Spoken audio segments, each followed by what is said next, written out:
Hi, I'm Mohammed Masshood, and I'm going to present my ongoing PhD project in 3D printing.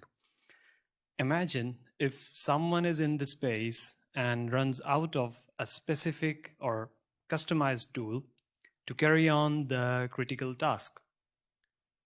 So seemingly the person might have to wait till the next resupplies from the ground station arrives.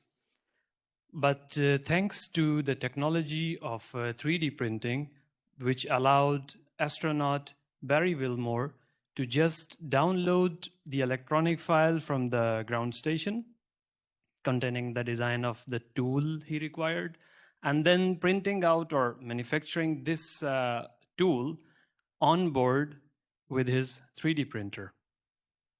So the process of 3D printing is going on into the layer by layer manufacturing of the cross sections until the complete body is formed. For example, in metal additive 3D printing, the laser moves inside the chamber to melt down the powder particles of the metal, and in this fashion making the cross section, while these cross sections are also at a time being fused to make the final metal part.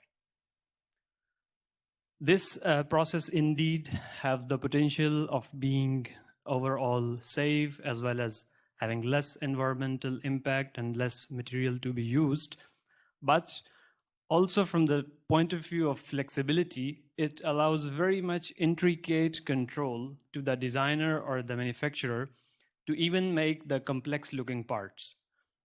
However, there is one field of study which still needs to be studied, is that the quality of the finalized product.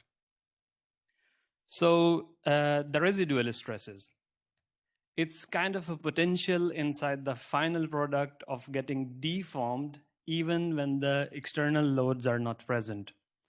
For example, we might sometimes feel kind of a tightness in one of our body part, even when we are just standing or sitting. So it's kind of an inherent property which it gains during the manufacturing because of the rapid heating as well as then cooling down cycles in the process.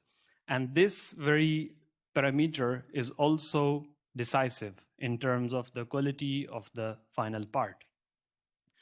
So one way to mitigate this problem could be to carry out different or frequent experiments in which printing out or manufacturing different parts and then analyzing that which kind of stress reduction technique works. But why to invest much amount of material when nowadays we have powerful computers? So in our project, we have established a digital platform which actually uses the laws of physics governing this very phenomena, and then simulating it inside the virtual world so that we can estimate beforehand that which kind of deformations or which kind of residual stresses might occur into the physical world.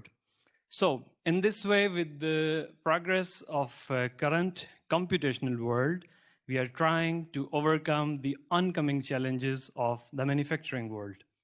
So the question is that how much attention or how much effort we want to put inside of this prospective technique. And as the famous saying goes, luck favors prepared. Thank you so much.